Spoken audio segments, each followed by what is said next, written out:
Nasi kabu sangat. Kabu biru tu. Nasi kabu biasa berapa? Biasa RM5. RM5.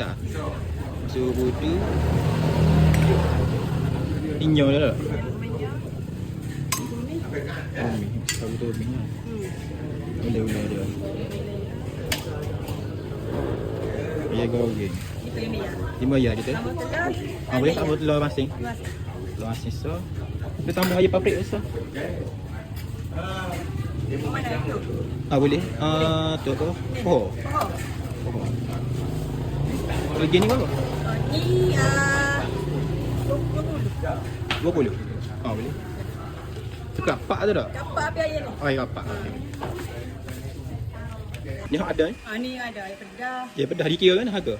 Ni sias ketul. Boleh ni tak? Tunjuk. Sias ketul lagi ni. Ni sia. Kalau Ni? ini 12 ketul. Ni 12. Ni saiz besar ni dah. Saiz besar. Ikat berapa ni? Kapak. Kapak ah. Ni air paprik. Air paprik. Boleh kot 12. 12 harga seketul. Ketul. Ada Kapak juga ni. cukup. Air golek. Air golek. Sias ketul kat ni. Bagi. Air gula. Itu air gula. Ni Betul air gula. 12. 12 juga. Ni gesek. Gesek dah Habis banyak habis dah tak? Tadi 2 tray ada habis. Betul ya. Kira ni? Sopik Sopik 3 ya. 3 ya. Ada bubur, ada sabupa, kok, kopiah, Ya. puding, salad ikan, Salad ikan. tempat ikan. Tempat ikan pun ada dah. Macam Air tu buat ada dah.